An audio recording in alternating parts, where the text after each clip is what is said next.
Thought we'd do a quick video here. We got a pretty cool opportunity that we don't have very often. We've got both a Farmboss that's on the right here and a 336 on a trailer. So the 336 that's on the left here, this one particular one has a 35 horse engine. So we've got a 35 horse and then also a 23 horse option for that same head. And then trailer wise, there's a 20 foot and 24 foot. This one's the 24 that this one's on. And I thought I'd just use this opportunity to show some differences as to what's the, what are you buying when you go from one to the other. So this one has obviously a tongue jack, and then we've got leveling jacks on the front and rear. And these are a screw tab. You loosen that up, drop the leg down, and kind of, so you can stabilize that out.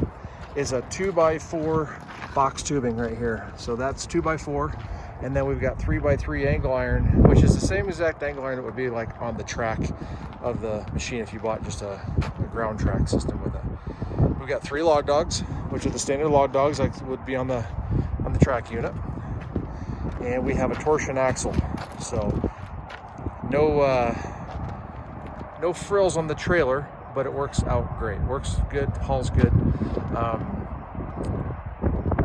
Let's see, what else could I show us here real quick? These tabs aren't set up yet. They need to be set out so that they won't walk off the ends when it's in operation. And then we've got these leveling legs on the back. So 2 legs in the back, 2 legs in the front for leveling the trailer out. In comparison, when we go to the Farmboss, now we've got the leveling jacks on front and rear are pinned, so you can do a quick drop and adjust the height on those, plus they're adjustable with a hand crank. Frame on this one, you can kind of see a little bit better. This is a 3x6 box tubing compared to the 2x4 that was on the other trailer there. Also, instead of having just the angle iron, you can see where angle iron we've got that the rail runs on. We've got box tubing across the middle, a little bit more surface area, so when we go to roll a log on there, we don't get any marring on the corners of our wood.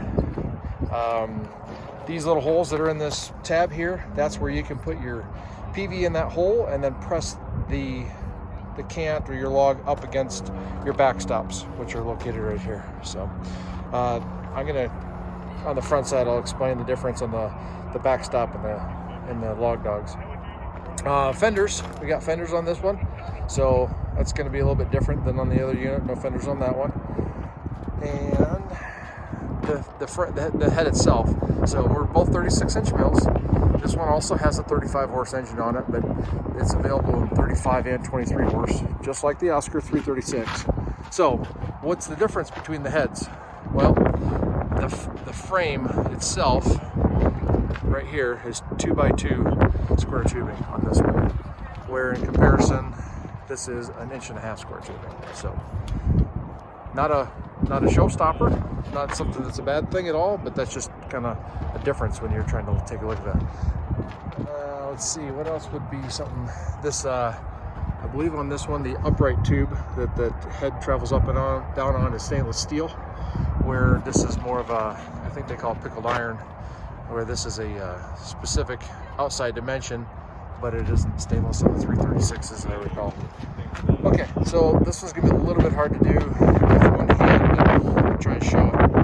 Our log dog on the Farmboss is independent from our backstop. So you go to raise your log dog, that is on a round bar in comparison to the other one. Now our backstop, you can see, the assistant is helping me.